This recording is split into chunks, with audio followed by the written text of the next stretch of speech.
Hello, mga kamaster, maraming salamat po sa lahat ng tumatangkilik ng. Isa pala akong rich kid. Paki-follow and subscribe mga master para sa mga susunod pang mga kabanata. The Secretly Rich Man. By 2 Years is Body. Kabanata 21. Sa itaas ng mga ulap, si Gerald, Harper, Naomi at ang iba pang mga lalaki ay nakaupo sa micro-dining pavilion. Hinahangaan nila ang magagandang tanawin sa paligid ng manor. Ginamit din ni Gerald ang parehong mga sagot nang tanungin siya ni Naomi kung paano niya nagawa ito, gayunpaman. Hindi talaga inaasahan ni Gerald na aabot sa ganito si Zack ngayon. Naisip niya na talagang mahal ito. Para masiyawan sila sa kainan sa micro-dining pavilion ngayon. Gayunpaman, habang iniisip niya iyon, natural lang para kay Zack na gawin iyon dahil ang buong asyenda. Pagmamayari ng kapatid niya at niya.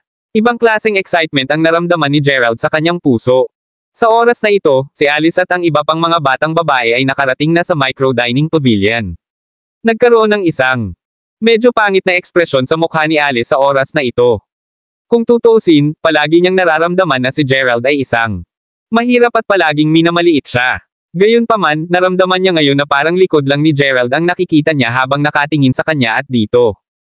Ginawa siyang labis na hindi komportable. Gerald, paano mo kayang pumunta dito? Ito ang unang tanong na itinanong ni Alice pagkalapit niya. Gayunpaman, siya ay talagang takot sa sagot niya. Natatakot siyang sabihin sa kanya ni Gerald na talagang napakayaman at makapangyarihang tao. Kung siya ay talagang napakayaman, tiyak na mas lalong hindi komportable si Alice. Oo, Kuya Gerald, how can you afford to dine up here? Sobrang mahal. Kinausap ni Jack Ellen si Gerald. Sa mas malambot at malumanay na tono dahil medyo nahihiya siya sa mga oras na ito. Samantala, dumating din sa oras na ito sina Quentin at Harold. Ngumiti si Gerald bago niya sinabing, "Nako, kakilala ko si manager at inayos niya na mag-enjoy ako eh. Kumain dito kasama ang mga kaibigan ko." Lahat ay nakaramdam ng matinding pagkalito sa oras na ito. Kilala man ni Gerald ang manager dito, hindi ba ito kaunti? Magkano? Hindi makapaniwalang tinitigan ni Alice si Gerald. Pagkatapos nito, hindi napigilan ni Naomi na ihayag ang katotohanan sa lahat. Sinabi niya sa lahat kung paano nakilala ni Gerald ang manager at kung bakit siya inimbitahan ng manager. Ang manor ngayon. Sa wakas ay gumaan ang loob ni Alice sa oras na ito. Naomi, do you mean to say yung mamahaling Hermes bag na binili dati ni Gerald and the only reason he's able to enter and dine at a place like this is just because he saved the manager's daughter? Matapos siyang masangkot sa isang aksidente sa sasakyan. Iyon ba ang dahilan kung bakit natatanggap niya ang lahat ng ito? Paggamot, bahagyang tumanggo si Naomi. Napakaswerte talaga ni Gerald. Sa palagay ko ay palaging mabubuting tao. Gantimpala, natakot ako hanggang sa mamatay. Naisip ni Alice sa sarili. Hindi niya maiwasang makaramdam ng kaunting kaginhawahan dito. Oras, at maging si Quentin ay huminga ng malalim nang marinig niya ang mga salita ni Gerald. Si Gerald siguro tumatanggap pa ng mas magandang pagtrato kumpara sa mga second-generation rich kids na tulad nila. Gayunpaman, ang lahat ng ito ay pabor lamang na ibinigay sa kanya ng iba. Pagkatapos ng araw na ito, ano kaya si Gerald? Mas gumaan ang pakiramdam ni Alice at ng iba pang mga babae pagkatapos ng paglilinaw. Siyempre, nakikita ni Gerald na hindi na naramdaman ni Alice ang panghahamak na naramdaman niya noon sa kanya. Ngunit hindi siya nakaramdam ng anumang pasasalamat sa kanya. Nangangahulugan ito na naramdaman niya na siya na. Binibigyan ng mukha si Gerald na mag-isa ang presensya. Napangiti si Gerald habang iniisip iyon. Oh, tingnan mo. Oil painting ba ito? Sa tingin mo ba ito ay ipininta ng isang tunay na sikat na artista? Ang karamihan ng mga tao ay nakaupo habang sila ay kumakain at umiinom sa nakaka-relax at maaliwalas na kapaligiran. Sa pagkakataong ito, nakatitig si Jack Ellen sa 4 na oil painting na nakasabit sa 4 na haligi ng attic. Sila ay isang anti-gong oil painting ng isang sikat na pintor sa kasaysayan ng ibang bansa at nakikilala ito ni Jack Ellen. Sa isang sulyap, "I think it is real," sagot ni Gerald habang tumatawa. Mukhang napakakaunting mga peke o peking bagay sa lugar na ito. Ang lahat ay namuhunan ng maraming pera. Anong ibig mong sabihin na ganyan ang iniisip mo? Siyempre, totoo lahat dito. Hindi maiwasan ni Quentin. Sarkastikong sagot ng marinig ang sinabi ni Gerald. Kagagaling lang niya sa pag-aaral sa ibang bansa at syempre, isa sa kanya ang pag-appreciate ng foreign artwork. Malakas na puntos. Si Gerald ay isang dukha at malinaw na may kakayahan siyang imbitahan ang lahat dito ngayong gabi ngunit wala siyang alam. Sa lahat, tsaka halatang walang alam si Gerald sa sining. Sa makatuwid, upang isave ang mukha, Quinten. Kinailangang salakayin siya upang siya ay mamulat sa ibang paraan. Ang presyo sa merkado para sa pagpipinta na ito ay $150,000. Ito ay isang napakahalaga at mahal na painting. Napakahalaga rin ng 3 pang painting sa dingding, kaya hindi nakakapagtaka kung bakit. Napakamahal ng pagkain dito. Diyos ko, talaga bang nagkakahalaga ito ng $150,000? Lahat ng mga babae ay labis na humanga sa oras na ito. Lalong natuwa si Jack Ellen. Kailangan kong magpa-picture kasama ang lahat ng mamahaling oil painting ngayong gabi. Nagsimula na namang nagtawanan ang lahat. Pagkatapos noon, tumayo si Gerald bago niya ibinaba ang oil painting sa dingding habang sinasabing, kung gusto mo. Maaari mo lamang itong ibaba at tingnan. Hoy! Hoy! Hoy! Oh my God! Anong ginagawa mo, Gerald? Sigurado ka bang kaya mong bayaran? Yung painting kung may nangyari dito. Sigaw ni Quinten habang nanlalaki ang mata sa gulat. On the other side, Harold also said, do you really think you're the host just because may nag-imbita? Dito ka magdi-dinner ngayon. Kahit hindi umimik si Alice ay nakatitig siya kay Gerald. Pagkatapos noon ay napailing na lang siya. Ulo sa pagkabigo. Pakiramdam ni Alice ay laging kulang si Gerald kumpara sa iba kahit anong pilit niyang gawin. Kaya niya, hindi kailanman may kumpara kay Quinten. Kahit ano pa yon, nakakahiya lang talaga siya. Sa katunayan, ang tanging dahilan kung bakit binaba ni Gerald ang oil painting ay dahil gusto niyang mag-build up isang mas malapit na relasyon sa kanila. Sa hindi inaasahang pagkakataon, itinuring siya ng lahat bilang isang walang ingat na tao. Napagdesisyonan ni Gerald na kalimutan na lang ito at ilagay muli sa dingding ang oil painting. Gayunpaman, medyo nanginginig ang kanyang kamay at hindi niya ito inilagay sa tamang anggulo habang bagzo ng hangin. Nangyaring pumutok sa kanilang direksyon sa oras na ito. Lumipad palabas ang oil painting at direktang natangay sa tubig sa ibaba ng talon. Ano? Dahil dito napahiyaw ang lahat sa gulat. Pati si Alice napatayo dahil gulat na gulat siya. Kabanata 22. Tapos na. Ang oil painting ay ganap na nasira. $150,000.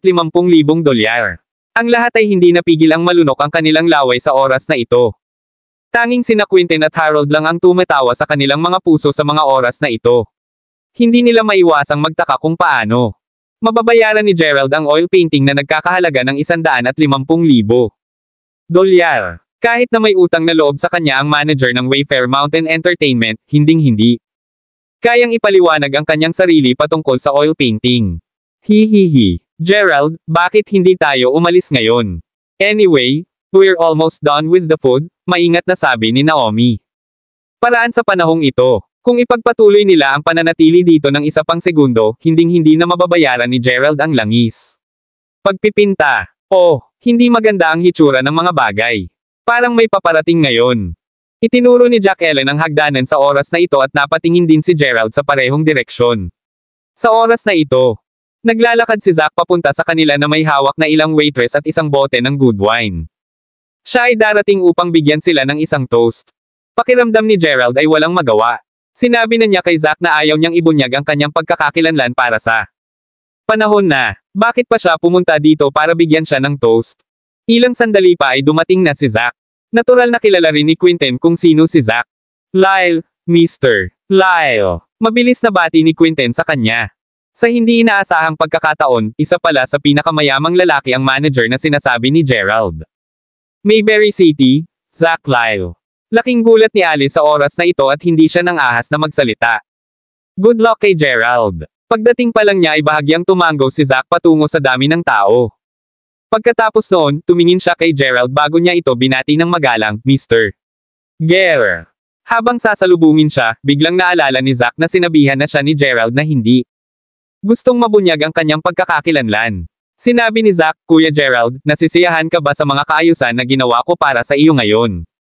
Nakangiting tumango si Gerald. Sa pagkakataong ito, biglang nagsalita si Quinten at sinabing, pero Mr. Lyle, sinira lang ni Gerald ang oil painting mo nang ihulog ito sa tubig. Oo, Mr. Lyle. Kahit sinabihan namin siyang huwag gawin, binaba ni Gerald ang oil painting at ibinagsak niya ito sa tubig. Mabilis na nagmadaling sumingit si Jack Ellen dahil ayaw niyang pasanin ang responsibilidad para sa pagpipinta ng langis. Samantala, mabilis na kinausap ni Naomi si Gerald.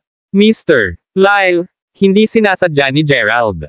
Sa pagkakataong ito, ipinagtanggol din ni Harper si Gerald at tinanong niya si Zack kung ano ang maaari nilang gawin para makabawi Zack para sa oil painting. Agad namang naunawaan ni Zack ang sitwasyong nangyayari sa kanyang harapan. Parang hindi lahat ng tao dito ay tunay na kaibigan ni Gerald at alam ni Zack na hindi si Gerald. Ipinahayag ang kanyang pagkakakilanlan sa sinuman pa. Alam din niyang napakaloki at introvert na tao si Gerald. Parang hindi niya ginawa. Gustong ipagmalaki ang katotohanan siya ay talagang napakayaman at makapangyarihan. Bukod dito, hindi tanga si Zack at halatang naaalala niya ang paalala sa kanya ni Gerald. Sa makatuwid, gagawin niya. Huwag gumawa ng anumang bagay upang magkaroon ng anumang hinala ang karamihan ng mga tao tungkol sa pagkakakilanlan ni Gerald. Baka sa mukha ni Zack ang gulat habang napabulalas, nahulog ang oil painting. Ang tubig. Nagsimulang manginig si Zack na baka sa mukha niya ang takot. Parang siya. Talagang nagmamalasakit sa oil painting. Biglang naging napaka-tense ang atmosphere at nag-aalalang tanong ni Naomi, Mr. Lyle, sorry talaga. Tungkol sa oil painting. Kuya Gerald, alam mo ba na mahigit $150,000 ang halaga ng oil painting? At saka, gusto talaga ng amo ko itong oil painting na ito. Sabihin mo sa akin, ano ang dapat kong gawin kung tanungin ako ng aking amo? Tungkol sa painting na ito. Tanong ni Zack habang nakatitig kay Gerald. Alam ni Gerald na gustong bigyan siya ni Zack ng paraan para makaalis sa bagay na ito nang hindi ibinunyag ang kanyang pagkakakilanlan o ang katotohanan siya nga ang tunay na may-ari ng Wayfair Mountain Entertainment. Iyon ang dahilan kung bakit siya maaari lamang mag-react sa ganitong paraan. Hihihi, si Zack ay isang medyo kawili-wiling tao. Baka sa mukha ni Gerald ang labis na panghihinayang sa sinabi niyang, Mr. Lyle, hindi ko talaga inaasahan na mangyayari ito. Ngunit masasabi ko sa iyo na hindi ko ito lubos na kasalanan. Hindi mo kasalanan. Tanong ni Zack habang nakakunot ang noo. Si Jack Ellen, na nakatayo sa isang tabi, ay naisip na gusto ni Gerald na sisihin siya. Sa makatuwid. Dali-dali niyang sinabi, Gerald, kasalanan mo ito. Nahulog ang oil painting sa tubig dahil lumipad ito palabas. Iyong mga kamay. Hindi mo dapat subukan at sisihin ang iba sa sarili mong pagkakamali. Eksakto. Kung nakagawa ka ng isang bagay na mali, dapat kang magkaroon ng lakas ng loob na tumayo at aminin ang iyong sarili. Pagkakamali. Kung hindi, paano mo matatawag na lalaki ang iyong sarili? Ang mga babae ay lahat ng napaka-mapanglait sa oras na ito. I guess Gerald is just afraid he'd have to pay the $100,000 from his own pocket. That must be the reason he's trying to push the blame away from himself, mabilis na sabi ni Harold habang siya naiinggit pa kay Gerald. Hindi lang pinatunayan ni Gerald na mas magaling siya kay Quentin o Harold, pero napakaganda rin niya. Inggit at inggit sa kanya. Ngumiti si Gerald bago niya sinabing, Mr. Lyle, inaamin ko na ako ang nagtanggal ng oil painting. Sa unang lugar. Ang dahilan kung bakit ko sinabi na hindi ko ito ganap na kasalanan o responsibilidad, gayon paman, ay dahil nagkaroon ng bug zone ng hangin nang sinusubukan kong ibalik ang oil painting sa lugar at nabugan nito ang mantika. Nagpipintura. Hahaha. Nakakatawa ka talaga, Gerald. Ang karamihan ng mga tao ay hindi maiwasang makaramdam ng paghamak sa oras na ito. Sabi ni Quentin, Gerald, seryoso ka bang sinisisi ang bug zone ng hangin? Hindi mo ba iniisip? Masyado kang nagsisikap. Mukhang pinag-iisipan ni Zack ang sinabi ni Gerald. Pagkaraan ng ilang sandali, sa wakas ay tinapik niya ang kanyang noo at sinabing, Kuya Gerald, salamat sa pagpapaliwanag ng sitwasyon sa akin. So iyon ba talaga ang nangyari? I'm sorry for misunderstanding you. I guess kami. Masisisi lang ang bug zone ng hangin sa pag-ihip ng oil painting at pagbagsak nito sa tubig, ako. Ipagpalagay na hindi mo talaga kasalanan. Oo, hindi mo dapat isabit ang oil painting dito. Sobrang delikado kapag malakas ang hangin, Gerald. Nagmamadaling sumagot. Oo, Kuya Gerald. Salamat sa paalala. Hihilingin ko sa aking mga tauhan na harapin ang bagay na ito. I guess. Kasalanan namin kung bakit inilagay ang oil painting dito sa unang lugar. Nagulat ang lahat sa reaksyon ni Zack. Nakumbinsi ba si Zack dahil lang sa ilang salita? Gerald. Nakaramdam si Quentin ng bukol sa kanyang lalamunan sa mga oras na ito. Nakaramdam siya ng sobrang hindi komportable, habang si Alice at ang iba pa. Lalo pang nabahala ang mga babae. Well, kung ganoon, gusto kong magpasalamat sa iyong mabuting pakikitungo ngayon, Mr. Lyle. Kung ayos lang sa iyo, gagawin namin. Gusto ko nang umuwi ngayon. Napangiti si Gerald. Naisip niya na ang paraan ng pakikipagtulungan ni Zack sa kanya tungkol sa sitwasyong ito ay talagang sobrang nakakatawa. Pagkaalis ng Wayfair Mountain Entertainment, lahat sila ay hindi maiwasang mapatingin kay Gerald sa isang tulala. Ito ay lalo na para kay Alice, na nadama na ang lahat ay masyadong hindi totoo at hindi niya magagawa. Intindihin mo naman si Gerald. Galing mo talaga, Gerald. Hindi ako makapaniwala na nagawa mong hikayatin si Mr. Lyle. Ilang salita lang ng tila labis niyang inaalagaan ang oil painting na iyon. Hindi maiwasan ni Naomi na humanga kay Gerald pagkalabas ng mansyon. Nakikinig din si Alice sa mga oras na ito. Nakaramdam siya ng labis na pagdududa sa buong sitwasyon. Ang mga bagay ba ay talagang kasing simple ng tila. Kabanata 23. Pagkatapos bumalik sa dormitoryo, si Alice at ang iba pang mga babae ay nakaramdam pa rin ng labis na hindi kasiya siya at nagulat. Kung talagang mahirap si Gerald at kung nanalo siya ng daan-daang libong dolyar mula sa loto, sila hindi magiging hindi komportable. Gayunpaman, talagang nakabili siya ng ganoon kamahal na limited edition luxury bag at kaya pa niya kayang i-treat sila ng pagkain sa pinakamahal na lugar sa Manor. At saka, pagdating sa oil painting, talagang makukumbansi ni Gerald si Zack na hayaan na lang ang bagay na iyon. Ganyan. Paano naging posible iyon? Alice, ano sa tingin mo ang pangyayari ngayon? Nakaupo si Alice sa kanyang kama habang nakikinig kay Jack Ellen, na ngayon ay nagtatanggal ng kanyang makeup. After that, she frowned before she said, I don't know. Marahil ay now-overthink natin ito. Hindi ba, Hailey? Tumawag na kay Harper para tanungin at kumpirmahin ang sitwasyon sa kanya. Kung tutuusin, ang tanging dahilan kung bakit si Zack ang pagtrato kay Gerald ay dahil iniligtas ni Gerald ang buhay ng kanyang anak. I guess Zack is just trying to come up with a reason para lang hindi masyadong mapahiya si Gerald.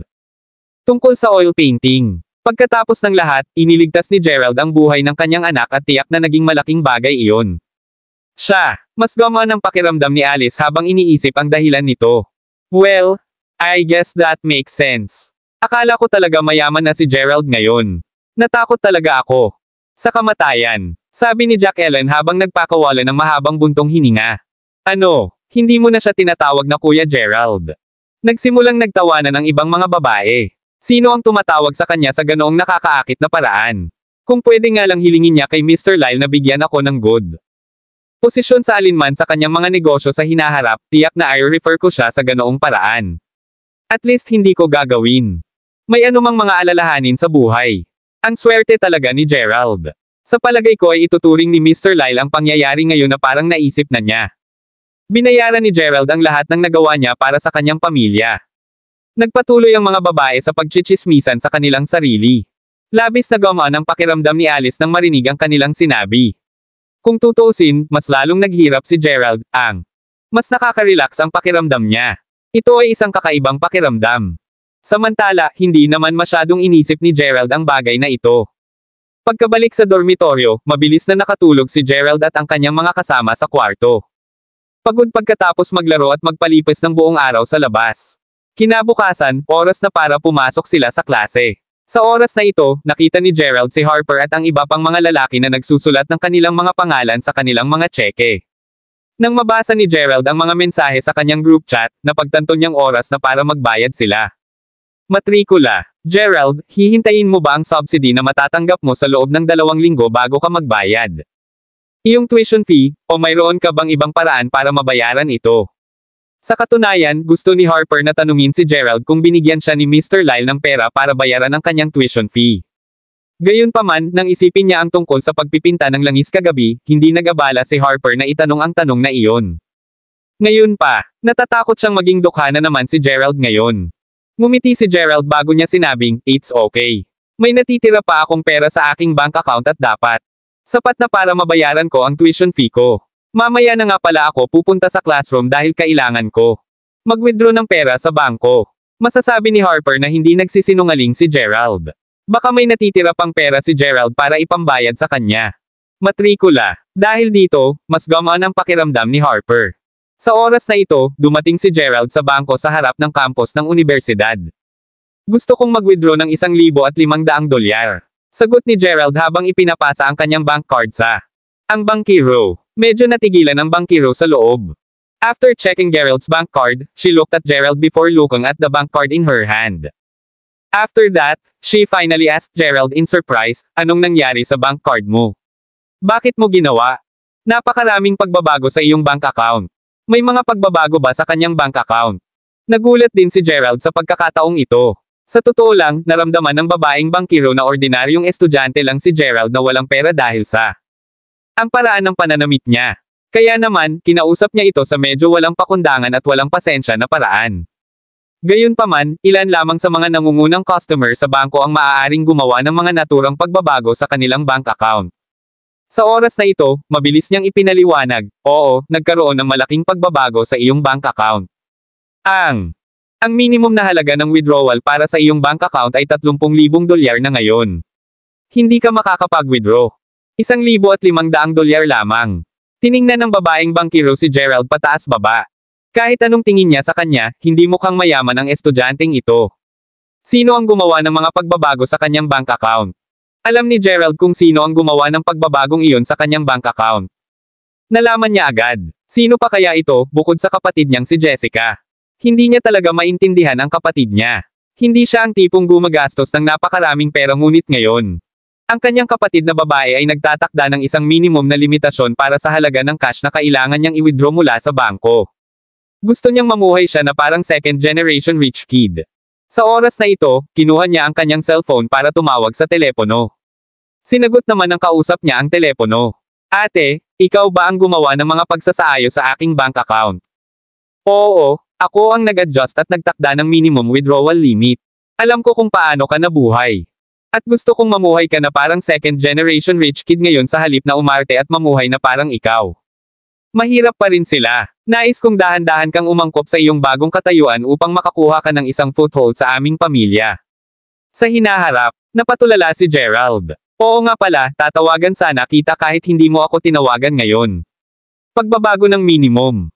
Ang limitasyon sa pag-withdraw para sa iyong bank account ay hindi lamang ang ginawa ko.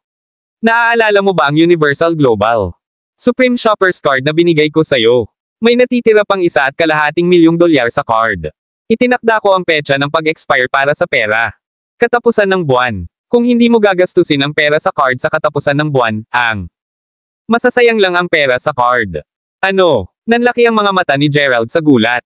Masyadong walang awa. Ito ay masyadong malupit. Pinipilit niya itong mamuhay na parang second generation rich kid. Mas mabuting masanay ka sa bago mong katayuan at buhay sa lalong madaling panahon. Kung hindi, ang iyong mga magulang at ako ay kailangang mag-alala kung paano ka namin maaalis sa anino ng kahirapan araw-araw. Pagkatapos noon ay binaba na agad ni Jessica ang telepono. Ano ang nangyayari sa iyo? Nag-withdraw ka ba ng pera o hindi? Pwede bang tumigil ka na sa pag-antala at pag-aaksaya? Oras natin. Hindi namamalayan, nakapila na pala sa likod ni Gerald at mga 5 o 6 na estudyante. Naghihintay sa likod niya dahil gusto rin nilang mag-withdraw ng pera. Ang kausap lang ay isang batang lalaki na maayos ang pananamit at may kayakap siyang maganda. Babae habang nakatingin ng masama kay Gerald. Ngayon ang araw ng kanilang pagbabayad ng tuition fee. Kaya naman, hindi katakataka na maraming estudyante ang narito sa bangko upang mag-withdraw ng pera upang bayaran kanilang tuition fee. Nang makita ng bata kung paano manamit si Gerald at nang makita niyang kausap ito ng matagal sa telepono, siya ipinagpalagay na walang pera si Gerald sa kanyang bank account at iyon ang dahilan kung bakit wala siyang pagpipilian kundi ang tumawag sa bahay para humingi ng pera. Naku, nagawa mo bang kuhain ang iyong pamilya ng pera para sa iyo? Alam mo ba na lahat ng late na tayo sa klase dahil sa'yo? Sa pagkakataong ito, nagsalita ang babaeng nasa braso ng lalaki habang nakatitig kay Gerald. Sige, babawiin ko ang pinakamababang halaga. Nang makita ni Gerald ang mahabang pila sa likod niya ay mabilis niyang kinausap ang babaeng bangkiro. Kabanata 24. Gusto ni Gerald na i-withdraw ang kanyang pera sa lalong madaling panahon para makaalis agad siya sa bangko.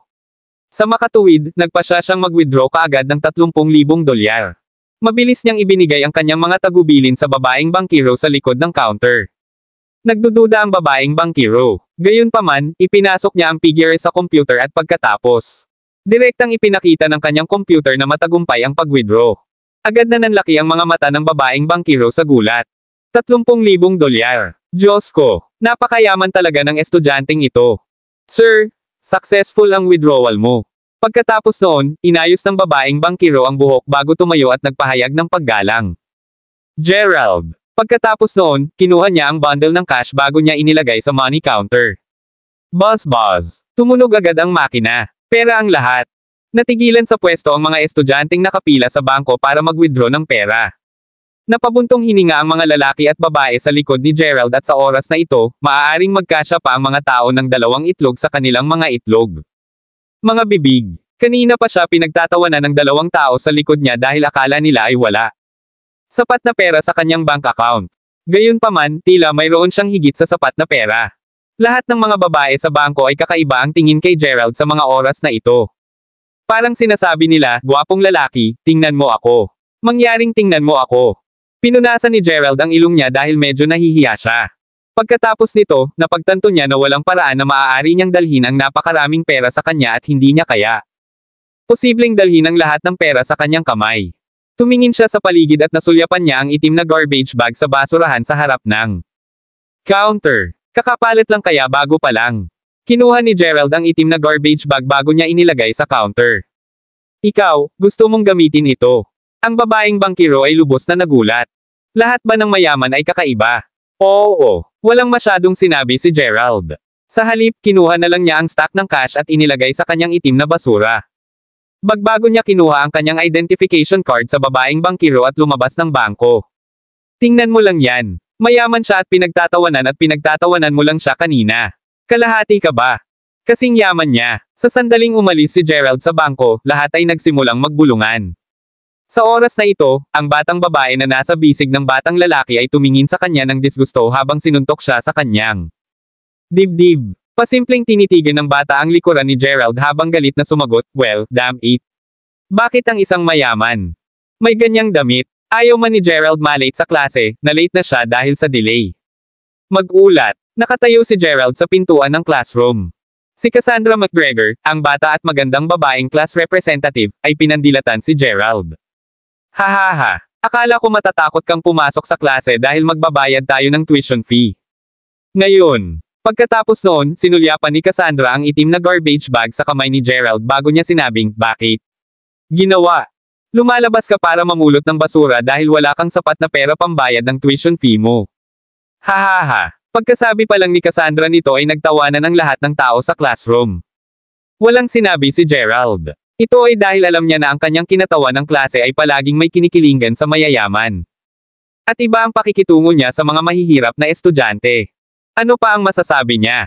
Sa makatuwid, ang tanging mga tao na tinatrato ni Cassandra ng mabuti sa klase ay ang mga mayayaman tulad ng sina Danny at Yuri. Lalabas pa nga sila at magkasamang magsaya pagkatapos ng klase.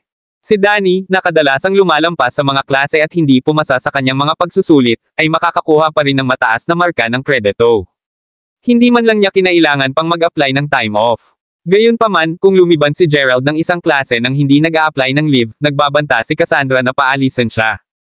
Siya agad. Kahit na ito ay tila isang pagmamalabas, ito ay walang iba kundi ang katotohanan. "So, I guess you're going to have to rely on the subsidy to pay your tuition fee for this semester, ako ba? Tama ba? Hindi ko nakita si Whitney na nagbibigay ng anumang mga ulat tungkol sa bagay na ito. Anyway, Gerald, babalaan kita niyan. Ang deadline para sa pagbabayad ng tuition fee ay ang katapusan ng buwan. Kung hindi ka nagbabayad ng iyong tuition fee sa oras, pagkatapos ay paalisin kita at sipain ka sa universidad na ito nang walang pag-aalinlangan." Malamig na tinitigan ni Cassandra si Gerald bago ito nagpatuloy, "Sige, dalhin mo yung basura mo at bumalik ka sa upuan mo ngayon." Nakakahiya. Alam ni Cassandra ang lahat tungkol sa sitwasyon ni Gerald. Gayunpaman, hindi naman galit si Gerald. Si Danny, Blondie at ang iba pang mga lalaki ay nagtatawanan sa oras na ito. Walang pakialam sa mukha si Gerald habang sinabing, "Class representative, who said that I am? Magde-delay ng bayad hanggang sa katapusan ng buwan. Nandito ako para magbayad ng tuition fee ko ngayon." Ano? Magbabayad ka ba ng tuition fee ngayon? Laking gulat ni Cassandra. Sa pagkakataong ito, si Xavier na nakaupo sa gitna ng classroom ay malamig na tingin kay Gerald. "Gerald, please wag mong gawin ang katulad ng ginawa mo dati. Binayaran mo ang iyong tuition fee gamit ang isa at $5 na tala at kinailangan kong bilangin ang bawat isa at bawat tala sa napakahabang panahon sa tulong ng iyong mga kaklase." Baka sa mukha ni Cassandra ang pag-aalala. Noong nakaraang semestre, binigyan ni Gerald ang lahat ng A. Gulat nung binayaran niya ang tuition fee niya. Dahil hindi niya nakuha ang subsidy mula sa universidad noong nakaraang semestre, kinailangan ni Gerald na mag-poll. Sama-sama ang lahat ng perang kinita niya mula sa kanyang mga part-time na trabaho para bayaran ang kanyang tuition fee. Sa oras na iyon, nagdulot ito ng malaking sensasyon sa unibersidad. Talaga bang may kawawang estudyante sa unibersidad? Natatakot si Cassandra na maulit ang kaparehong eksena noong nakaraang taon at ganoon din siya. Nahihiya na naman. Nako, kinatawan ng klase, sa palagay ko kailangan nating magtrabaho muli ng magdamag. Naawa ako sa kanang kamay ko, ako. Naisip kong magagamit ko ito para kumain at maglaro sa halip. Nagkunwari sina Danny, Blondie at ang iba pang mga lalaki na masakit ang kanilang mga kamay at naglakad sila papunta sa harap ng klase sa oras na ito upang tulungan ang kinatawan ng klase sa pagbilang ng perang pupuntahan ni Gerald. Gamitin sa pambayad ng tuition fee niya. Kung tutuusin, sinisikap nilang insultuhan at ipahiya si Gerald. Agad na nagbago ang ekspresyon sa mukha ni Xavier dahil sa sobrang hiya niya. Ex-girlfriend ni Gerald. Hahaha, sige na. Kung gusto mong bilangin ang pera ng labis, pagkatapos ay bilangin ito ng dahan-dahan at ipaalam sa akin. Kapag tapos ka ng magbilang. Bakas ang galit sa mukha ni Gerald sa mga oras na ito. Inilapag niya ang garbage bag sa harap ng classroom. Wow! Sa oras na ito, bumukas ang bag ng basura at nagkalat ang mga tala sa buong harapan ng silid-aralan. Kabanata 25. Ano? Nagulat lahat ng kaklase niya. Si Danny, na kinukutya si Gerald at nakatayo sa harap ng classroom, ay hindi makapaniwala. Ekspresyon ng mukha niya sa oras na ito. Bakit kaya mayaman si Gerald? Napabuntong hininga rin si Cassandra sa gulat at nakaramdam siya ng kaunting hininga sa mga oras na ito. Maging si Xavier ay nabigla sa pagkakataong ito. Ang perang ito, mayroong hindi bababa sa 30,000 dolyar doon. Gerald, saan ka nakakuha ng ganoon kalaking pera? Hindi maiwasang magtanong ni Cassandra sa mga oras na ito. Oo, Gerald. Sa tingin ko dapat mayroong hindi bababa sa 20 o 30,000 dolyar doon, tama ba? Hindi maiwasang magtanong ng mga babaeng estudyante. Well, oo, ito ay $30,000. Kung saan ito nanggaling, ito ay dahil, nanalo ako sa loto. Sagot agad ni Gerald. Hindi niya masabi kahit kanino na ito ay dahil lamang sa kanyang kapatid na babae ang nagtakda ng limitasyon para sa kanyang bank account. Hindi bababa sa 30,000 dolyar bawat transaksyon dahil ituturing siya ng lahat bilang isang tanga. Hindi mahilig magpakita ng yaman si Gerald maliban na lang kung wala siyang choice, gaya ng ginawa niya ngayon. Nanalo ka sa loto. Ang mga salita ni Gerald ay nagdulot ng malaking kaguluhan sa lahat ng kanyang mga kaklase. Parang mga tanga sina Danny at Blondie habang nakatayo sa harapan ng classroom sa mga oras na ito. Nung una ay balak nilang kulitin at ipahiya si Gerald sa harap ng kanilang mga kaklase pero sino kaya? Inaasahan na ba talaga ni Gerald na maghagis ng $30,000 sa harap nila para lang mabilang nila? Pareho silang nakaramdam ng sobrang hiya. Nakatayo lang sila ng alanganin sa harap ng classroom dahil mas nakakahiya pa. Sila ay umatras ngayon. Sa pagkakataong ito, nagtanong si Xavier na may kaba sa mukha, Gerald, magkano ang napanalunan mo? Sa loto. Napakabilis ng kanyang paghinga sa mga oras na ito. Natatakot siya na si Gerald ay nanalo ng milyon-milyong dolyar sa loto. Kung nangyari talaga yon, gusto talaga tumalon sa building. Hindi. Talagang hindi. Paanong ang isang taong itinapon lang niya ay magkakaroon ng ganoong swerte?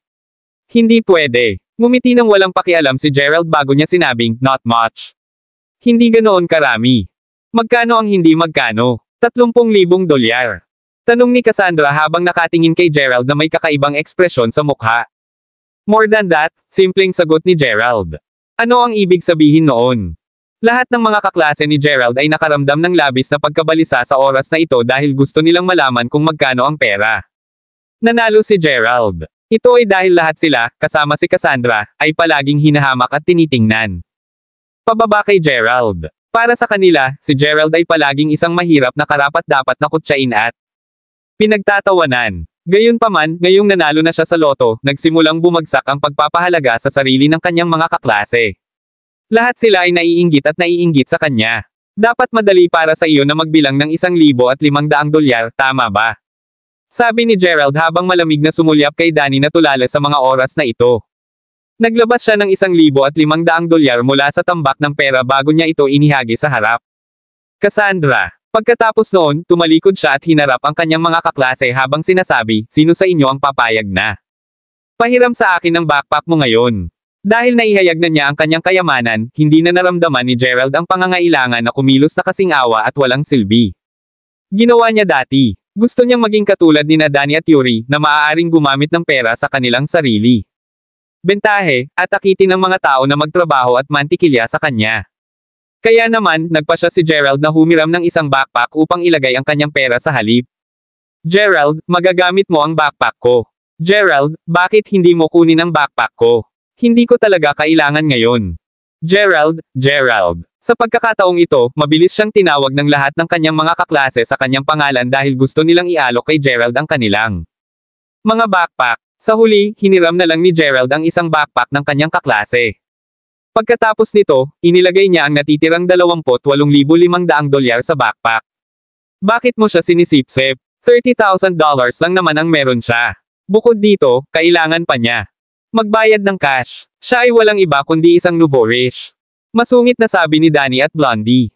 Tumingin si Xavier kay Gerald na may sobrang hindi komportable na tingin sa kanyang mukha. Gusto niyang makausap si Gerald. Ngunit nakaramdam siya ng matinding kahihiyan. Hindi niya alam kung ano ang gagawin. Kung ilang araw lang nakipaghiwalay siya kay Gerald, alam niyang gagastusin niya ang $30,000 sa kanya nang walang anumang pag-aatubili. Gerald, ang swerte mo. At saka, parang sikat ka talaga sa mga kaklase mo. Lahat sila ay nag-aalok na ipahiram sa iyo ang kanilang mga backpack. Since mayaman ka na ngayon, don't you think dapat bang kainin ang iyong mga kaklase? Sa pagkakataong ito, biglang nagsalita si Cassandra na nakatayo sa harapan ng classroom. Paraan. Oo, Gerald, mayroon kang $30,000 in cash. Dapat ay treat mo kaming lahat sa isang masarap na hapunan. Kabanata 26. I wonder if you'd will be treat you as the dinner, Gerald. Tutal mas naging magkaklase kami. Higit sa 3 taon, ang ilan sa mga batang babae ay tumutunog sa oras na ito. Napaisip si Gerald sa sarili. Dahil sinabi na niya na nanalo na siya sa loto, gagawin ng mga tao. Hindi komportable kung hindi siya nag-alok na i-treat sila sa isang pagkain. Sa katunayan, noong una ay pinaplano ni Gerald na i-treat si Naomi at ang kanyang mga kasama sa isang masarap na hapunan. Pero ngayon, simpleng sagot ni Gerald, sige. I-treat ko kayong lahat sa hapunan ngayong gabi. Kung sino man ang gustong sumama. Kayang gawin iyon. Sa katunayan, ang kahulugan sa likod ng mga salita ni Gerald ay ang mga taong nakakaramdam na malapit sila sa kanya. Dumalo sa hapunan kung gusto nila. Ay, nagsisigawan agad lahat ng mga kaklase niya at parang mas interesante pa ang mga lessons nila. Araw. Bukod dito, parami ng parami ang mga taong nagkukumpulan sa paligid ni Gerald dahil gusto nilang malaman kung paano. Maraming pera ang napanalunan ni Gerald mula sa loto. Gayunpaman, tumanggi si Gerald na magsabi ng kahit ano at ito. Nabali sa lahat ng kaklase niya. Kuya Danny, pupunta ba tayo sa hapunan ngayong gabi? Dapat ba tayo? Sa tingin ko ay sinusubukan tayo ng batang iyon. Sinasadya. Mapait na sabi ni Blondie. Ang taong kanina pa niya binubuli at hinahamak ay biglang mas magaling sa kanya. Siyempre, hindi siya komportable sa sitwasyon. Ganito ang naramdaman ni Blondie. Hahaha, siyempre kailangan na nating umalis. Kailangan na nating umalis para duguan natin ang batang ito ngayong gabi. Ngumiti si Danny at hinaplos ang baba habang nakatitig kay Gerald. Naintindihan naman agad ni Blondie ang ibig sabihin ni Danny. Sige, Kuya Danny, ikaw talaga ang the best. Kinalaunan ng tanghali, nagpa siya si Gerald na mag-book ng restaurant para mag-host ng hapunan sa gabing iyon. Kailangan niyang ipakita ang kanya. Mga kaklase na mas payag siyang i-treat sila ng hapunan kaya syempre, kailangan niyang mag-host ng hapunan. Sa isa sa mga restaurant sa Mayberry Commercial Street. Gayunpaman, alam niyang hindi siya makakapili ng restaurant na masyadong maluho at high-end. Kung hindi, sasabihin ng lahat na nagpapanggap siyang isang mayaman nang hindi siya ganoon kagaling. Gagawin pa rin. Kaya naman, nagpa siya si Gerald na mag-book ng isang restaurant na tinatawag na Homeland Kitchen upang i-host ang hapunan sa halip. Ito ay dahil ito ay mas casual kumpara sa Marangyang Grand Marshal Restaurant. Sa kalye, pagpasok pa lang niya sa restaurant ay nakita ni Gerald ang iilang tao na kilala niya sa restaurant. Manager, medyo malaki ang nagastos ko dito ngayon. Nagbayad ako ng higit sa $300 bawat ulo. Kailangan mo akong bigyan ng diskwento kapag bumalik ako dito sa hinaharap. Hahaha. Iyan ay walang problema, Mr. Wright. Talagang bibigyan kita ng discount pagdating mo. Ulit sa susunod. Talagang napakagandang reputasyon ni Kuya Victor. Anong kalokohan ang pinagsasabi mo? Alam mo ba kung sino si Victor? Nagmamaneho siya ng Audi A6 ngayon. Bukod dito, ang Homeland Kitchen ay isa sa mga pinaka-prestihiyosong restaurant sa Mayberry Commercial. Kalye. Kung sino man ang magpakasal kay Victor ay tiyak na magkakaroon ng magandang buhay sa hinaharap. Whitney, Ang dahilan kung bakit tayo makakarating at makakain sa restaurant ngayon ay dahil si Kuya Victor. Binibigyan kita ng mukha. Napatingin si Gerald sa grupo ng mga tao sa restaurant ng mga oras na ito. Whitney, ang presidente ng Student Union, Victor, ang vice president ng Student Union, at ilang kaibigan ni Whitney ang narito. Sa oras na ito, lahat sila ay nakatingin kay Victor na may paghangang nakasulat sa kanilang mga mukha. Hello, sir. Ayaw makasagasa ni Gerald kahit sino sa kanila at mas gusto niyang iwasan si Whitney dahil sa kanya. Parang kanya ng bibig. Gusto niyang tumalikod at i-host ang kanyang hapunan sa ibang restaurant sa halip. Gayunpaman, nadiskubre siya ng waiter at mabilis siyang yumuko habang binati si Gerald sa napakalakas na boses. Agad namang napalingon si Victor at ang iba pang bisita. Nang makita ni Victor si Gerald, biglang nagningning ang mga mata niya. Gerald! Naghihinala na sigaw ni Whitney. Pagkatapos nito, nagtanong siya, ano ang ginagawa mo sa isang lugar tulad ng Homeland? Kusina. Sa kanyang mga mata, si Gerald ay isang taong kailangang magsumikap araw-araw para kumita ng sapat na pera para masustindihan kanyang sarili. Kung hindi niya iniisip kung paano siya kikita ngayon, tiyak na mag-aalala siya tungkol sa kung ano ang kanyang kayang kainin bukas. Bakit kaya siya pupunta sa ganitong high-end na restaurant? Marahil dito siya kumukuha ng part-time na trabaho. Hahaha, may klase pa tayo mamaya sa hapon at nandito siya para kumuha ng part-time na trabaho ngayon. Hahaha. Palihim yata siyang lumabas dito dahil wala siyang sapat na pera para bayaran ang kanya tuition fee ngayon. Sa palagay ko sinusubukan niyang magtrabaho ng part-time at kumita ng dagdag na pera dito ngayon. Kung hindi, mapapatalsik siya dahil hindi niya kayang bayaran ang kanyang tuition fee. Nagtawanan ng 4 o 5 babae na nakakaalam sa sitwasyon ni Gerald habang nag-uusap sila. Malamig ang ekspresyon ng mukha ni Whitney habang patuloy ang pagtatanong kay Gerald. Gerald, ikaw ba? Sinusubukang kumuha ng part-time na trabaho ngayon kapag may klase pa tayo sa hapon. Naniniwala ka ba? Naiuulat ko ito sa departamento ng mag-aaral para makakuha ka ng penalty at credit deduction. Kahit na kumikita ka ng sapat na pera para pambayad sa tuition fee mo, sisiguraduhin kung hindi ka makakapagtapos dahil wala kang sapat na kredito para gawin iyon. Ngumisi si Victor habang nakatitig kay Gerald. Laging umaasa si Gerald sa kanyang magandang pagganap sa akademya. Ipagpatuloy ang pag-aaral sa universidad na ito. Gayunpaman, sa kabila ng pagtakbo sa kanya, ang vice-presidente ng estudyante Union, hindi man lang nag-abalang batiin siya ni Gerald. Gustong makita ni Victor kung paano na ang lagay ni Gerald. Mabuhay ng walang tulong at subsidy ng Student Union. Hindi ako nandito para magtrabaho ng part-time. Nandito ako para mag-book ng kwarto para sa hapunan. Medyo nagalit at nadismaya rin si Gerald nang marinig niya si Whitney at ang iba pa niyang kaibigan pang-iinsulto at pang-aalipusta sa kanya, kaya't sinagot na lang niya ito nang walang pakialam. Pagkatapos nun, dumiretso siya sa counter. Ano? Nandito siya para mag-book ng kwarto para sa hapunan. Si Whitney at ang iba pa niyang mga kaibigan ay natigilan sa oras na ito at sila ay napuno ng higit pa panghamak at pagkasuklam kay Gerald. Kabanata 27. Gerald, gusto mong mag-book ng kwarto para sa hapunan. Batay sa iyong kakayahan. Diyos ko! Alam mo ba kung magkano ang halaga ng hapunan dito? Tumingin si Whitney kay Gerald na may malamig na ekspresyon sa mukha na para bang nakatitig sa isang tulala. Akala niya baliw ang lalaking ito. Bakit kaya niya naisip na makakain siya sa Homeland Kitchen? Beauty, kilala mo ba ang lalaking ito? Tanong ng manager habang nakatingin kay Whitney na may ngiti sa labi. To be honest, looking at Gerald's dressing and the clothes that he was wearing, the manager did not feel that Gerald will be able to afford a meal here. Ito ay dahil ang mga presyo ng pagkain dito ay mula sa $150 hanggang $2,500 bawat tao. $2,500 ang presyo para sa pagpapareserba ng isang pribadong silid, hindi kasama ang gastos para sa pagkonsumo ng pagkain at inumin. Ito ay dahil sa Mayberry Commercial Street, ang Homeland Kitchen ay kilala sa lasa at kalidad ng kanilang pagkain.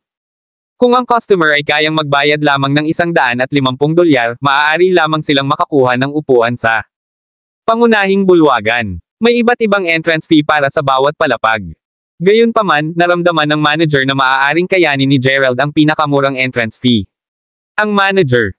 Hindi snob at hindi minamaliit si Gerald bagkus ay nagtanong lang siya tungkol kay Gerald dahil curious siya na magkakilala sila. Siyempre kilala natin siya. Ang taong ito ay sikat sa pagiging mahirap sa Mayberry University. Ganyan siya. Mahirap na hindi niya kayang bayaran ang kanyang sariling pagkain o ang kanyang matrikula. Oo, At iniisip pa rin niyang kumain sa restaurant na ito. Nagsalita din ang dalawang babaeng nakatayo sa likod ni Whitney sa pagkakataong ito. Tumawa si Victor bago umiling at sinabing, "Whitney, don't say that. Sino ang nakakaalam kung si Gerald? Nandito ngayon dahil may pinapagawa siya para kay Danny o sa iba pang mga lalaki. Baka nandito lang siya. Mag-book ng kwarto para sa kanila. Totoo yan." Sa pagkakataong ito, ngumiti ang manager bago tumingin kay Gerald at sinabing, "Sir, may I know if you'd like to mag-book ng kwarto para sa sarili mo o kaibigan? Wala akong ipinapahiwatig dito. Sinusubukan ko lang kumpirmahin ang iyong bukang. Bukod dyan, anong package ang gusto mong i-book?" Nakahinga naman ng maluwag si Gerald dahil ang babaeng manager na ito ay talagang napakamagalang at hindi man lang snob. Mabilis siyang tumango bago sinabing, "I'm booking the room for myself. Tinatrato ko ang ilan sa aking mga kaibigan. Hapunan ngayong gabi at gusto kong mag-book ng 3 mesa. Hahaha, nagpapabook ka para sa iyong sarili at tinatrato mo rin ang iba sa hapunan. Nagbibiro ka ba?" Ako. Tumawa si Whitney habang nakahawak sa kanyang tiyan. Kahit na naayos na nila ang bayarin, wala silang balak na umalis. Gusto nila stay and see how Gerald could afford to pay for the private room that he wanted to book. Hindi mapakali si Gerald sa kanila. Narinig niyang nag-order na si Whitney at ang iba pa sa kanila. Ang $300 na pakete para sa bawat isa sa kanila. Gayunpaman, pagkatapos tingnan ang menu, naramdaman ni Gerald na walang masarap sa menu. Kung gusto niyang i-treat ang kanyang mga kaklase sa isang masarap na pagkain, kailangan niyang magbayad para sa isang mas mahal na pakete bawat ulo. Kaya naman, sagot ni Gerald, "I'd like to book the $600 package. Mangyaring tulungan akong mag-book ng 3 magagandang mesa." "Sige, sir. Kakailanganin mong magbayad ng $5,000 bilang deposito." Panipi. Bahagyang ngumiti ang manager sa oras na ito, habang si Whitney at ang iba pa sa kanila ay nagulat. Humihingi nga si Gerald ng mas mahal na package kumpara kay Victor at talagang 3 table ang pinabook niya para sa hapunan ngayong gabi. Bibili ba siya ng mamahaling paketeng ito at kakainin lamang ng maanghang at maasim na hiwa ng patatas? Baliw. Nakakabaliw talaga ang lalaking ito. Mayaman ba siya? Ito ay katawa-tawa. Hindi man lang nagdalawang isip si Gerald bago pa simpleng kumuha ng $5,000 sa kanyang backpack at inilagay sa counter sa harap ng manager. Sandaling natigilan si Whitney. "Okay, Gerald. Mukhang mayroon kang sapat na pera upang lumabas para sa isang masarap na pagkain. Pagkatapos, hayaan mong sabihin ko sa iyo na hindi kita tutulungan na mag-apply para sa anumang subsidy na babayaran. Bayad sa school mo. Hindi ka makakatanggap ng anumang pera para sa iyong tuition fee ngayong semestre. Salamat sa pag-aalala tungkol sa akin ngunit nabayaran ko na ang sarili kong tuition fee." Hindi alam ni Gerald kung ano pa ang isasagot sa babaeng ito. Kahit napakaganda ni Whitney, napaka-snob niya at mata niya lang ang mga mayayaman at mayaman. Palagi niyang tinatrato ang mga mahihirap bilang dumi sa lupa. Gayunpaman, naramdaman ni Gerald na si Mila, ang babaeng nakilala niya noong isang araw sa auditorium. Maganda. Ang impresyon sa kanya ni Gerald ay napakaganda at tahimik, at isa lang. Pagtingin sa kanya ay hindi mapigilan ang tibok ng puso ni Gerald. Sa kasamaang palad, wala siya dito ngayon. Nanlaki ang mga mata ni Whitney sa gulat sa oras na ito. "Ano ang sinabi mo? Nabayaran mo na ang iyong tuition. Bayad para sa semester na ito. Mayroon ka pang $5,000 sa iyo ngayon. Ibig sabihin meron ka. Ilang pera ngayon? Ano? Anong nangyayari? Oh, nanalo ako sa loto." Walang magawa si Gerald. Kung wala siyang sinabi para linawin ang sitwasyon, magpapatuloy ang babaeng ito. Inaasar siya hanggang sa mamatay siya. Kaya naman, nagpasya siyang ipagpatuloy ang kanyang kasinungalingan. "Nanalo ka sa loto. Magkano ang nanalo mo?" Nagmamadaling tanong ni Whitney. Pakiramdam niya ay hindi kumikilos si Gerald. Una sa lahat, masyado siyang mapagbigay. Ang deposito na binayaran niya lang ang 3 mesa ay $5,000. Bukod dito, kailangan din niyang mag-fork out ng pera para sa inumin ngayong gabi. Kung tutuusin, sikat ang restaurant na ito sa kanilang alak at alak. Sa ganitong paraan, kailangang magbayad ni Gerald ng $10,000 para sa hapunan ngayong gabi. Sa madaling salita, mahigit $30,000 ang nanalo ni Gerald. Hindi, dapat mayroon siyang hindi bababa sa $50,000 o higit pa. Kung hindi, hindi siya maaaring maging napakayabang. Hindi gaano. Pagkatapos noon ay isinara ni Gerald ang kanyang backpack bago siya tumalikod para umalis agad. Bakit ang dami niyang kailangang ibunyag kay Whitney? Anyway, wala siyang gustong gawin sa kanya. So, nanalo lang siya sa loto. Ano ang malaking bagay? Hindi man lang siya may kukumpara sa mayaman na pangalawa. Henerasyon pa rin. Nang makita niya ang mapagmataas na ekspresyon sa mukha ni Gerald at kung gaano hindi komportable si Whitney, si Victor. Agad na nagsalita, "Whitney, ano ang silbi ng magalit sa isang tulad niya? Pagbalik ko sa universidad mamaya, hihilingin ko kay Danny at sa kanyang mga kaibigan na alagaan ang mayabang na batang ito." Malamig na sabi ni Victor. "Oo, hindi ba't 10,000 dolyar pa rin? Bakit ang yabang niya?" Ang mga kaibigan ni Whitney ay tumutunog din sa oras na ito. Pagkatapos noon, nagpa siya si Whitney. Kinailangan niyang makarating sa ilalim ng bagay na ito at alamin kung paano. Napakaraming pera talaga ang napanalunan ni Gerald sa loto. Kabanata 28. Nakaramdam siya ng matinding pagkabalisa ngayon. Gayunpaman, sumakay na si Gerald ng taxi pabalik sa kanilang universidad. Sa kanilang mga klase sa hapon, masayang-masaya si Gerald dahil ang tingin sa kanya ng panghahamak. Ang mga kaklase na dati para sa kanya ay tuluyan ng nawala. Sa katunayan, mayroon pa ring bilang ng mga taong naiinggit sa kanya. "Gerald, anong lugar ang nabook mo para sa hapunan ngayong gabi? Isa ba itong ordinaryong maliit na restaurant?" Nang matapos ang mga klase, pinuntahan nina Danny at Blondie si Gerald habang tinanong nila ito na may nakakalokong ngiti sa kanilang mga mukha. Sa pagkakataong ito, karamihan sa mga kaklase niya ay nakatingin kay Gerald dahil sa curiosity. Ngumiti si Gerald bago siya sumagot, "Well, since this is the first time that I'd be treating all my classmates. Sa hapunan, nakapag-book na ako ng 3 mesa sa Homeland Kitchen ngayong gabi." "Ano? Homeland Kitchen?" Natigilan si Danny at lahat ng mga kaklase ni Gerald ay napalingon din sa direksyon ni Gerald. "Gerald, pinag-uusapan mo ba ang Homeland Kitchen restaurant sa Mayberry Commercial Street?" Malamig na tanong ni Xavier habang naglalakad papunta kay Gerald. Ang Homeland Restaurant ay isang marangyang restaurant na madaling nagkakahalaga ng higit sa ilang libong dolyar bawat ulo nang walang anumang inumin. Kung $30,000 lang ang nanalo ni Gerald sa loto, halos lahat ng perang iyon ay kailangan niyang gastusin para lang makabili ng pagkain sa mga kaklase niya ngayong gabi. Kahit na nakipaghiwalay na si Xavier kay Gerald, nakaramdam siya ng matinding pagkabalisa sa paraan na gagastusin niya ang 30,000 dolyar na iyon. Hindi siya naawa kay Gerald pero gusto niyang si Gerald na lang ang gumastos ng pera sa kanya. Nakaramdam siya ng hindi komportable gaya ng naramdaman niya noong binibili ni Gerald ang Hermes bag na nagkakahalaga ng 55,000 dolyares. Sa kanyang opinyon, naramdaman niyang dapat gastusin ni Gerald ang lahat ng perang iyon sa kanya. "Yes, that's the restaurant that I am talking about," sagot ni Gerald habang nakangiti. "Damn it, isa kang baliw." Umungol si Xavier habang nakatitig kay Gerald. Hahaha, nagiging mapagbigay lang si Gerald sa kanyang mga kaibigan. "By the way Gerald, pwede ba tayo? Isama mo ang boyfriend o girlfriend natin ngayong gabi." Kahit nagpapanggap si Danny na napakagalang, hindi niya maitago ang hinamak na nararamdaman sa kanyang puso. Tumayo si Harper sa pagkakataong ito bago niya sinabing, "Danny, hindi ka ba nahihiya sa sarili mo? Paano mo? Talagang may lakas ng loob na magpakita sa hapunan ngayong gabi pagkatapos ng paraan ng pakikitungo mo kay Gerald sa buong oras na ito."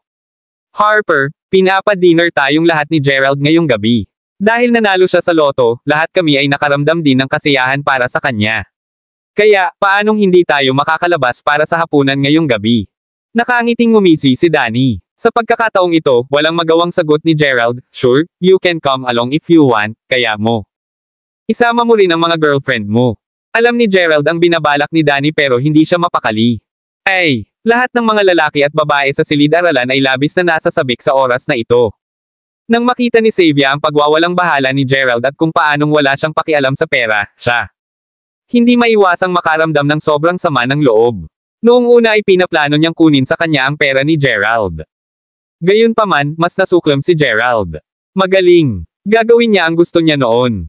Hihilingin niya kay Yuri na sumama sa kanya ngayong gabi para makakain siya. Kasing dami ng masasarap na pagkain at inumin ng mas maraming alak at alak hanggat kaya niya. Napaisip si Xavier sa sarili. Iyon ba ang ibig sabihin ni Danny? Pagkatapos noon, may natural na nagpaalam kay Yuri tungkol sa hapunan ngayong gabi. Bukod dito, nagpasya na rin si Cassandra na dumalo sa hapunan.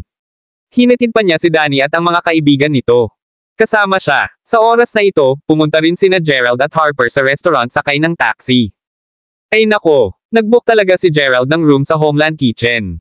Nagulat talaga si Danny. Gayunpaman, ito mismo ang pinlano niya.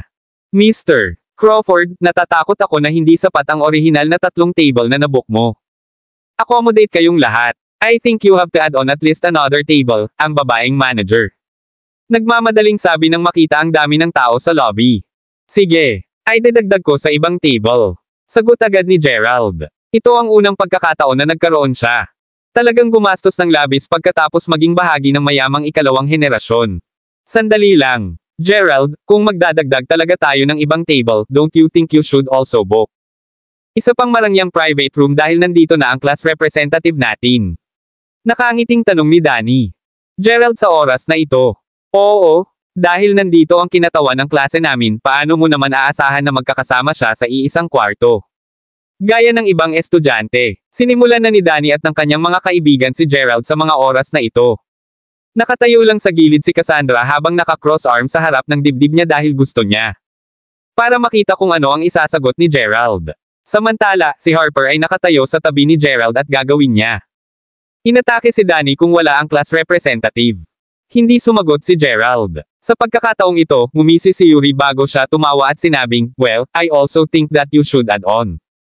Isa pang marangyang pribadong silid, si Gerald. Kung nag-aatubili kang gumastos ng napakaraming pera ngayong gabi, ako. Maaari lamang magbayad para sa karagdagang marangyang pribadong silid para sa kinatawan ng klase. Ano sa tingin mo? Ngumisi si Yuri. Sa katunayan, sinusubukan lang niyang ipahiya si Danny sa abot ng kanyang makakaya. Matapos ay book ang private room, sisiguraduhin niyang umorder siya ng mas maraming pagkain at alak doon para si Gerald. Para magbayad ng mas malaki para sa huling bill ngayong gabi. Higit sa lahat, sinabi iyon ni Yuri dahil gusto niyang ipakita na siya ay may kaya at mayaman. Sure enough, at this time, tumingin si Cassandra kay Yuri with a look of appreciation on her face, pati si Xavier. Proud na proud kay Yuri sa mga sandaling ito. Pagkatapos ng lahat, si Gerald ay palaging walang iba kundi isang dukha. Tumingin lang kay Yuri. Ito ay kung ano ang isang tunay na pangalawang henerasyong mayaman na bata. Isa pang marangyang pribadong silid. Kung yun talaga ang gusto mo, then I am fine with paying for it, Gerald. Sagot niya habang nakangiti ng mahina. Dahil gustong gawin ito ni Yuri, kaya niyang gawin ang anumang gusto niya. Anyway, pag-aari ni Gerald ang restaurant na ito. Kabanata 29. Pagkatapos nito, idinagdag ni Gerald ang luxury private room na nagkakahalaga ng mahigit $2,500 kada ulo. Ang mga maaaring nasa marangyang pribadong silid ay natural na ang pinakasikat na mga mag-aaral sa silid-aralan, si Danny, Xavier, Yuri, Cassandra, Gerald at ang kanyang mga kasama sa silid, at ang pinakahuli, si Naomi. Ang ibang mga estudyante ay maaari lamang magtungo sa kabilang pribadong silid. Yuri, dahil nandito na tayo sa napakagarang private room na ito, sino ang mag-o-order ng pagkain ngayon? Tanong ni Gerald habang nakangiti sa pagkakataong ito. Wala ka ba talagang manners? Si Yuri ang bisita namin ngayon kaya natural lang na umorder muna siya ng gusto niyang kainin. Bakit?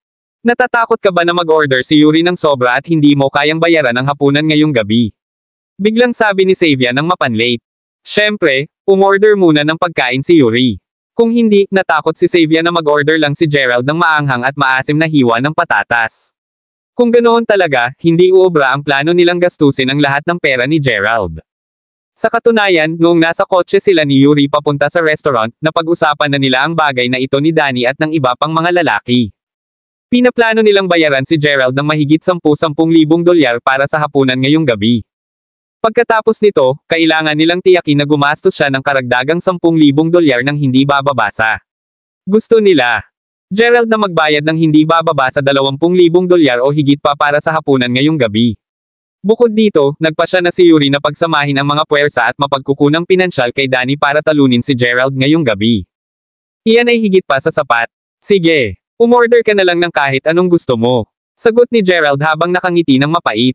Si Harper, na nakaupo sa gilid, ay patuloy na kinukulit si Gerald para ipaalala ang sitwasyon ngunit umiling lang si Gerald, sinenyasan silang huwag mag-alala sa kanya dahil alam niya ang kanyang ginagawa.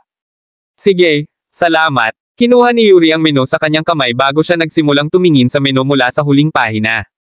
Pagkatapos ng lahat, ang mga signature dish ng Homeland Kitchen ay nakalista lahat sa huling ilang pahina ng menu at ito ang mga mas mahal na pagkain. Ang malaking lobster ng Australia. Ang Australian abalone. Pinagmasdan ni Danny at ng iba pang mga lalaki ang ekspresyon ng mukha ni Gerald habang patuloy na nag-order si Yuri. Ilan sa mga signature dish. Gusto nilang makita ang pagkabalisa at gusot na ekspresyon sa mukha nito. Gayunpaman, walang pakialam pa rin si Gerald at wala man lang siyang ipinakitang takot sa kanyang mukha. Kahit nag-o-order ng pagkain si Yuri sa mga oras na ito, nagkukwente pa rin siya sa kanyang puso. Tutal, 3,000 hanggang 4,000 dolyar na lang ang natitira niya para sa buwan at 1,500 dolyar na lang ang mayroon si Danny. Nangangahulugan iyon na mayroon lamang silang kabuoang 5,500 dolyar na ipagmamalaki ngayon. Sa madaling salita, kailangan nilang tiyakin na hindi sila gumastos ng higit sa 10,000 dolyar ngayon. Kung hindi ay talagang mapapahiya sila kapag hindi nila kayang bayaran ang bayarin. Nag-order si Yuri ng ilan sa mga sikat na signature dish mula sa huling ilang pahina ng menu. Pagkatapos niyang magmath, napagtanto niyang ang 4 na ulam na in-order niya ay aabot na sa 4,500 dolyar, hindi kasama ang halaga ng alak at alak. Pagkatapos noon ay inabot ni Yuri ang menu kay Gerald na may malamig na ekspresyon sa mukha. Kahit na malaki ang gagastusin niya rito ngayon, mas gusto niyang gawin iyon dahil gusto niyang gastusin ni Gerald ang lahat ng pera niya rito ngayon. Kung hindi, hindi siya komportable. Ano? 4 lang sa mga signature dish ang in-order mo mula sa huling ilang pahina ng menu. Gusto niyan. Halos 3,000 dolyar lang ang halaga. Tawa ng tawa si Gerald sa pagkakataong ito. Anong ibig mong sabihin dyan? Maaari kang pumili ng higit pa sa mga signature dish kung gusto mo. Anyway, kaya mo. Huwag mong ikumpara kay Yuri kahit anong gawin mo. Labis na hindi nasisiyahan si Xavier nang makita niyang kinukutya ni Gerald si Yuri. Sa pagkakataong ito ay bahagya lamang na napailing si Cassandra na nasa kanyang cellphone habang nakikinig. Sa usapan, akala niya ay tanga talaga si Gerald. Paano kaya siya magkumpara at makipagkompetensya sa isang tao? Tulad ni Yuri noong maliit lang ang pera niya na napanalunan niya sa loto. Waitress, ilang signature dishes ang nasa menu. Napatingin si Gerald sa waitress habang nakangiti. Sir, may kabuuang 20 signature dishes sa menu at lahat ng ito ay ang mga top dish sa Homeland Kusina. Tanging ang pinakamayayamang tao ang karaniwang kayang umorder ng 4 sa mga signature dish na ito. Sabay-sabay. Ang presyo ng 4 na pagkain ito ay umaabot na sa 4 hanggang 5,000 dolyar, ano? Mga ordinaryong pagkain gusto mo bang idagdag sa iyong order? Oh, so yun lang. Sinara agad ni Gerald ang menu. Sige, dalhin mo na lang sa amin ang 20 signature dishes mula sa menu. Ay enjoy natin ito ng dahan-dahan. Ano? Nagulat ang waitress at ibinagsak niya ang kanyang ordering machine sa sahig. Ang 20 pinggan ay malamang na nagkakahalaga ng higit sa 15,000 dolyar. Diyos ko, hindi pa siya naghain ng ganitong pagkain. Damn it, Gerald, nababaliw ka na ba? Ang presyo ng 20 signature dish na ito at ang package ay halagang hindi bababa sa 20,000 dolyar. Nagulat si Danny. Nakaramdam din ng kaba si Yuri habang kinukwenta niya ang halaga ng pera na hawak niya. Sa simula, siya ay pinaglalaruan lang si Gerald para ipahiya niya. Gayunpaman, hindi niya ito inaasahan. Reaksyon ni Gerald sa lahat. Nakita ni Gerald ang abnormal na ekspresyon sa mukha ni Yuri at napagtanto niyang tahimik lang siya sa lahat ng ito. Habang ngumiti si Gerald bago sinabing, Yuri, why don't we order some drinks? Bakit hindi mo sinasabi? Kahit ano, masyado bang mahal ang mga pagkaing na order ko para sa iyo? Paano kaya ito ay masyadong mahal para sa akin? Maaari kang mangarap. Ito ay isang maliit na halaga lamang ng pera. Sa akin, natatakot lang ako na hindi mo mababayaran ang lahat ng 3 mesa sa ibaba ng 30 lang. 1,000 dolyar. I'm afraid that you'd embarrass all of us here today, ganti agad ni Yuri. Ang isang dukha na minamaliit ng lahat ay talagang kinukutya siya sa oras na ito. Ito ay ganap na hindi katanggap-tanggap. Oo, Gerald, alam mo ba ang ginagawa mo ngayon? Maaaring hatiin ni Yuri ang bayarin sa iyo para sa marangyang pribadong silid ngunit kailangan mong tandaan na kailangan mo pa ring bayaran ang singil para sa 3 mesa. Na nakabok ka na rin sa ibaba. Kahit na hindi sila nag-order ng alinman sa mga signature dish, ako. Siguradong umorder din sila ng drinks for each table. Siguradong aabutin kanya ng ilang libo dolyar na. Sigurado ka bang mababayaran mo ang hapunan ngayong gabi o sinusubukan mo lang na iligtas ang mukha kapag ikaw i-order ang lahat ng mga item na iyon? Tandaan na ito ang Homeland Kitchen sa Mayberry Commercial Street. Ang mga babaeng malapit kay Xavier ay nag-aalala na sa mga oras na ito. Huwag kang mag-alala, alam ko ang ginagawa ko. Isa pa, kasama ko si Yuri dito. Dahil sinabi ni Yuri na okay lang. Umorder din tayo ng drinks. Lumingon si Gerald bago niya tinanong ang waitress, by the way, ilang taon na ba ang red wine na inihahain mo dito? Meron kaming malawak na koleksyon ng mga red wine. Ang pinakalumang red wine ay mula 1,995 at ito ay isang bote. ng marangyang alak na nagkakahalaga ng $1,500. Agad namang nirekomende ng waitress si Gerald ang pinakamahal na alak sa restaurant ng siya. Nakita ko naman na napaka-generous ni Gerald. Pwede namang tanggihan lang ni Gerald ang offer. Sa bagay, sobrang mahal na ng mga ulam. Pangalawa, kung si Gerald ayaw niyang tanggihan ang alok, makakakuha pa rin siya ng mas maraming komisyon. $1,500 para sa isang bote ng red wine. Nang marinig ni Danny at Yuri ang presyo ng red wine, agad silang bumuhos ng malamig na pawis. Kahit na natigilan sina Cassandra at Xavier sa pagkakataong ito. Gerald, binabalaan kita na mas mabuting kalkulahin mo at subaybayan kung magkano ang kaya mong bayaran para sa hapunan ngayong gabi. Kung hindi, baka wala kang sapat na pera para pambayad sa hapunan ngayong gabi. Medyo nakaramdam din ng takot si Xavier dahil sa dami ng ginastos nila ngayong gabi. Natatakot talaga siyang umorder si Gerald ng 2 bote ng red wine on impulse. Dalhin mo rito ang isang kahon ng red wine. Sa hindi inaasahang pagkakataon, nag-order si Gerald ng red wine ng walang pag-aalinlangan. May 6 na bote ng red wine sa isang kahon. Hindi ba taabot iyon sa mahigit $9,000? Diyos ko! Kabanata 30. Gerald, seryoso ka ba? Gusto mo ng isang kahon ng red wine? Ito ay seryosong lumampas sa inaasahan ni Yuri. Gayunpaman, huli na siya para umatras ngayon bubugbugin siya ni Gerald ng ganun-ganun lang. Siyempre sigurado ako sa desisyon ko. Gayunpaman, kung nakita mong masyadong mahal ito, maaari mong baguhin ang pula. Wine for something cheaper, Yuri, muling sabi ni Gerald. Si Gerald ay hinamak at binubuli ng mga batang ito sa nakalipas na 3 taon. Ito ay wala sa kanya ngayon. Gusto niyang humingi ng hustisya sa lahat ng dinanas niya noon. Matapos pakinggan ang pangungutya ni Gerald, si Yuri ay nagngingit lang ng ngipin at sinabing, hindi ko akalain na mahal ito sa lahat. Pwede ka lang umorder ng kahit anong gusto mo. Hahatiin ko lang ang bill sa iyo sa pagtatapos ng araw. Okay. Okay naman. Makakaasa na ako ngayon. Siya nga pala, waitress, sana maalala mo itong batang ito.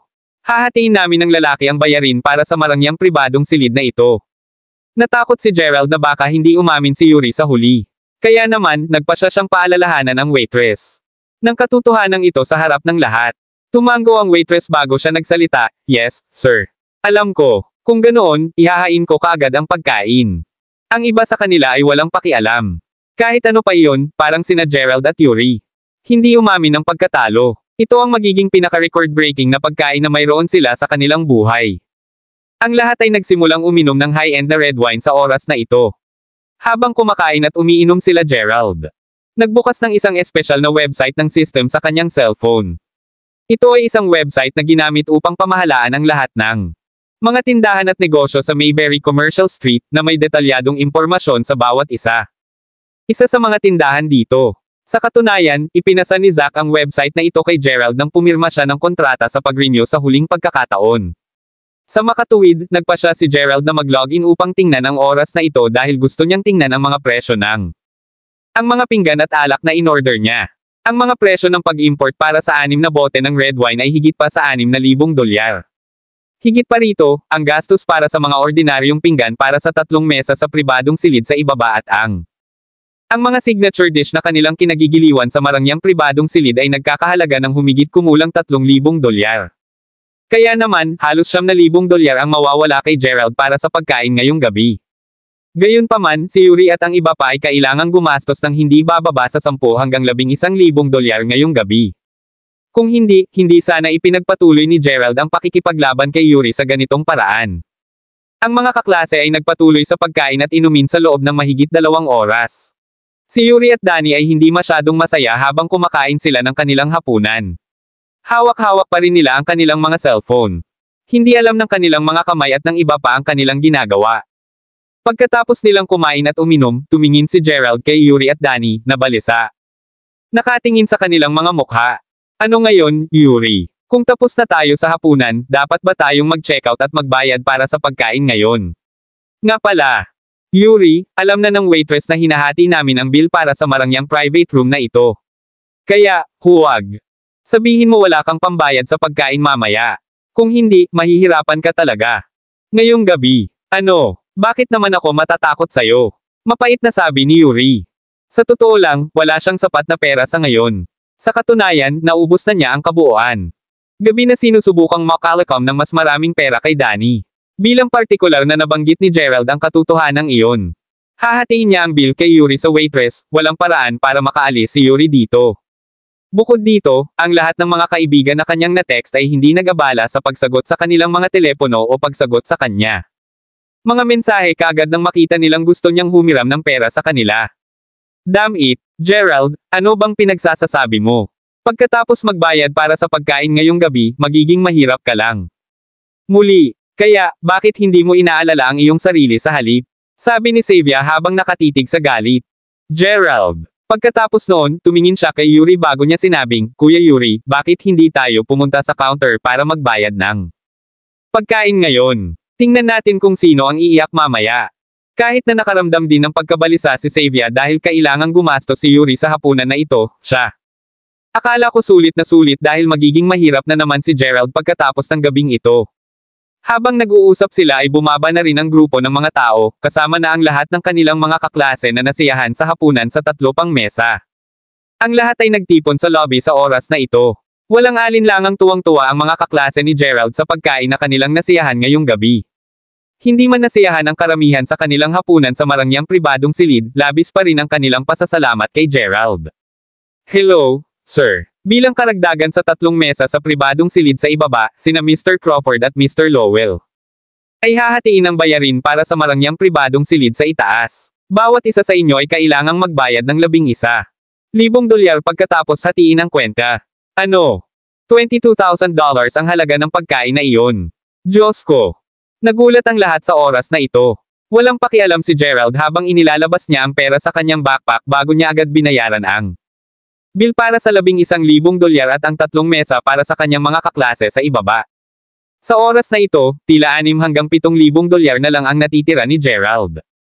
Gayunpaman, ang pagkain na ito ay talagang nagkakahalaga lamang sa kanya ng mga $7,000 hanggang $8,000. Matapos bayaran ang bill, tumingin si Gerald kay Yuri bago sinabing, Yuri, hindi ka ba magsasettle ng bill ngayon? Lahat ay naghihintay na makauwi. Medyo nahihiya si Yuri sa pagkakataong ito. Pinagsisisihan niya ang kanyang ginawa ngayon. Napagpasyahan na lang niyang ipagpatuloy ang pakikipaglaban kay Gerald dahil galit siya kanina. Bukod dito, naisip niya na makahiram siya ng pera sa kanya. Kaibigan bago ayusin ang bayarin. Sa kasamaang palad, hindi niya ito nagawa. Nakatitig ang lahat kay Yuri sa mga oras na ito at ito ang nagparamdam sa kanya ng sobrang stress at kahihiyan. Well, miss, pwede mo bang ilagay ang bill na ito sa ilalim ng pangalan ko at bukas ko na lang bayaran ang bayad? Tanong ni Yuri sa mas mahinang tono sa pagkakataong ito. Hindi niya alam kung ano pa ang gagawin. Sir, huwag po kayong magbiro sa amin. Hindi kami tumatanggap ng credit payment dito. Nang makita ng manager ang awkward na ekspresyon sa mukha ni Yuri, nagsimula siyang maging napakasungit at impolite sa kanya. Kung wala ka talagang sapat na pambayad sa bill na ito, bakit hindi mo tawagan ang iyong mga magulang o humiram ng ilan? Pera ng mga kaibigan mo. Sa pagkakataong ito, napatingin si Yuri kay Xavier at sa lahat ng kaklase niya. Lahat ng mga kaklase ni Xavier ay tumingin sa labas ng restaurant sa oras na ito, na parang nakagawa na sila. Kasunduan na gawin ito. Inis na inis si Yuri sa mga oras na ito. Hindi siya naglakas loob na tawagan ang kanyang ama na para bang nalaman ito ng kanyang ama. Ay gumastos ng $11,000 sa isang pagkain para lang mapatunayang mas mayaman siya kaysa sa kanyang kaibigan, ang kanyang ama. Tiyak na papatayin siya. Ang kanyang pamilya ay nagmamay-ari lamang ng isang pabrika. Maaari akong mag-alok sa iyo ng isa pang paraan. Maaari mong iwanan ang isa sa iyong mga kaklase dito upang hintayin ka at umalis ang restaurant para makahanap ng paraan para makalakom ng pera. At saka, nakikita kung may nakaparada kang sasakyan sa labas. Maaari mong iwanan ang kotse bilang collateral. Hindi. Paano ko maiiwan ang kotseng ito dito ngayong gabi? Ito ang kotse ng aking ama. Kailangan kong ihatid ito pa uwi. Ngayong gabi, nag-aalalang sabi ni Yuri. Ang Homeland Kitchen ay matatagpuan sa Mayberry Commercial Street at hindi kayang masaktan ni Yuri. Kahit sino dito, nasa dead end na siya. Nagsimulang magbulungan ang mga kaklase ni Gerald sa mga oras na ito. Ang kotse pala. Pag-aari talaga ng ama ni Yuri. Nakaramdam din ng sobrang hiya si Xavier. Nagsalita ang manager at sinabing, well, mukhang may maiiwan ka lang dito para hintayin ka. Habang nag-iipon ka ng pera. Hello. Okay dad, uuwi na ako. Hintayin mo ako. Sa sandaling matapos niya ang pangungusap na ito, nagmamadaling lumabas ng restaurant si Danny para sagutin ang isang tawag. Hindi niya ito mga kaklase. Kaya naman, sa huli, nakatingin lang si Yuri kay Xavier habang sinasabi niya, "Manager, pwede ko bang iwan ang girlfriend ko dito? Para hintayin ako." Maraming salamat mga ka-master sa walang sawang pagsusubaybay, isang like, share, and subscribe naman dyan mga ka-master. Abangan ang susunod pang mga kabanata.